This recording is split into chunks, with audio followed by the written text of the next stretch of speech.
pesquisa realizada pelo IBGE nos dá conta que cerca de 55 milhões de brasileiros vivem abaixo da linha da pobreza. Segundo a ONU, vejam bem, em todo o mundo este número chega a 3,4 bilhões, isto é, 46% da população mundial. É interessante observar que durante os últimos 15 anos, a esquerda política aqui no Brasil, enquanto no poder, alardeava que havia feito migrar 40 milhões de brasileiros da classe pobre para a classe média. Lê do engano, puro silogismo. Hoje, finalmente, entendemos que a classe pobre, na verdade, alcançou a classe média porque a classe média empobreceu.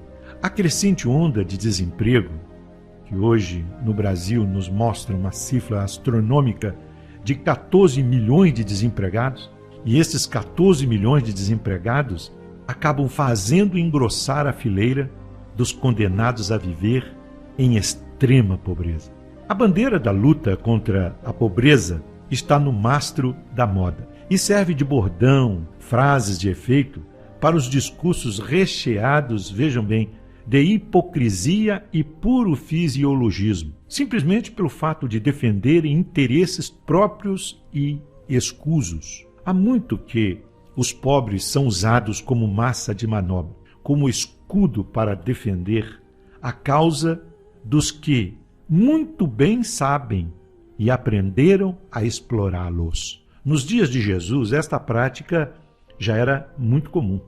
Jesus procurou libertar os pobres do submundo da autocomiseração e também da vitimização, criado por aqueles que, na intenção de explorá-los, aproveitam-se desta condição. Jesus mostrou que a pobreza não é motivo de vergonha e que, por si só, a pobreza não gera degradação moral. Ele exaltou a virtude dos pobres, mostrando a generosidade destes e o seu altruísmo. Ele mesmo, Jesus, diz a Bíblia, sendo rico, se fez pobre por amor a nós. Diz a Bíblia, concluímos então que ser pobre por falta de recursos materiais não é demérito algum.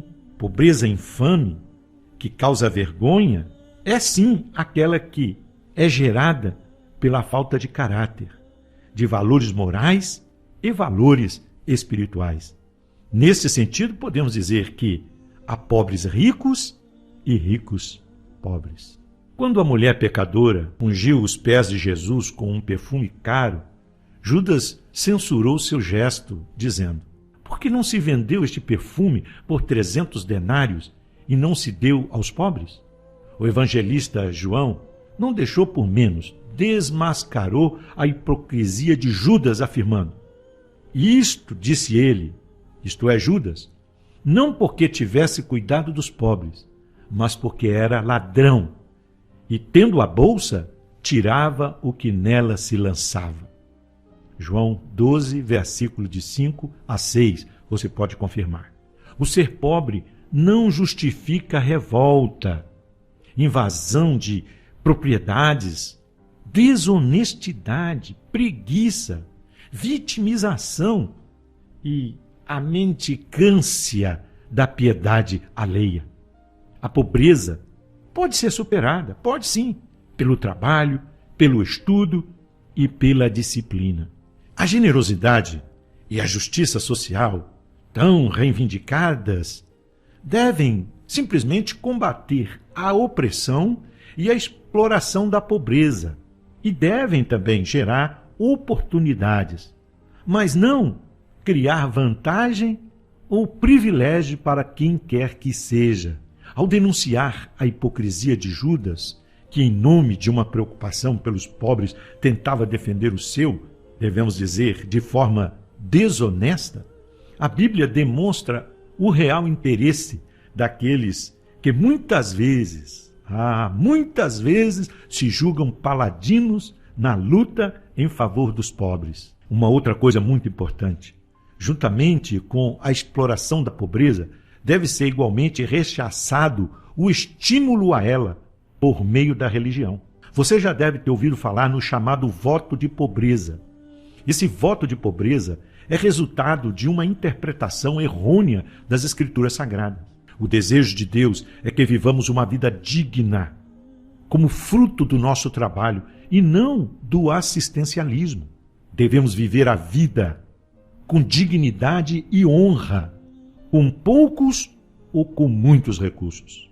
Veja o que a Bíblia diz: bem-aventurado aquele que teme ao Senhor e anda nos seus caminhos. Do trabalho de tuas mãos comerás, feliz serás e tudo te irá bem. Salmo 128. Assim cremos.